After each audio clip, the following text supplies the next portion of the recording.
Chapter 4 A Stinky Joke. After breakfast, Ezra came over to help Janie practice for her big audition. Janie thought Ezra was hilarious, but usually Bat did not agree. "Hey, Batty," Ezra said when he arrived. "I've got a joke for you." "Okay. What do you call a flying skunk?" "Actually," Bat said, "skunks can't fly. They're mammals, and the only flying mammal is the—" "A smellicopter," Ezra interrupted. Then he laughed loudly at his own joke.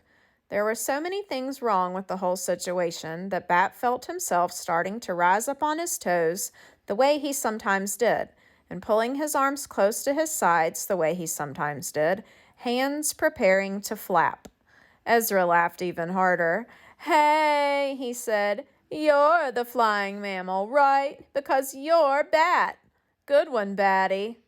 "Come on, Ezra," Janie said, and Ezra followed her out of the entry hall and toward the kitchen, still laughing.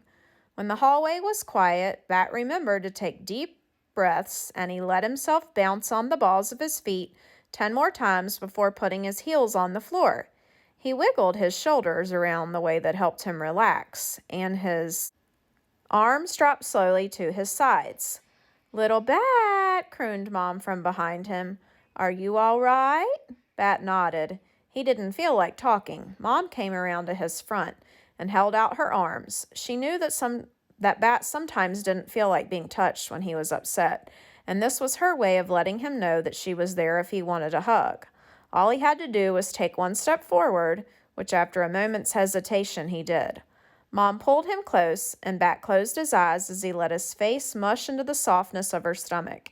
He felt the snug tightness of her arms around his shoulders and back, the gentle firm pressure of her embrace. He felt safe and warm and let himself take a long, deep breath.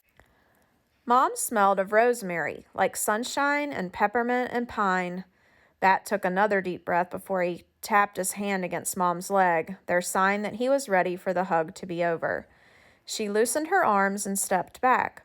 "Are you gardening?" Bat asked. "Yes," Mom said. "Do you want to help?" "Yes," said Bat. And then he had a really good idea. "Mom," he said, "do you think we could research what kind of vegetables skunks like to eat and plant them in our garden box in the backyard?" He looked up at Mom's face, excited. "I think that's a great idea," Mom said. "A research project. And maybe you could ask Israel if he'd like to help." And then Bat had another idea. "We have to do a spring project for school," he said, "and we're supposed to have a partner.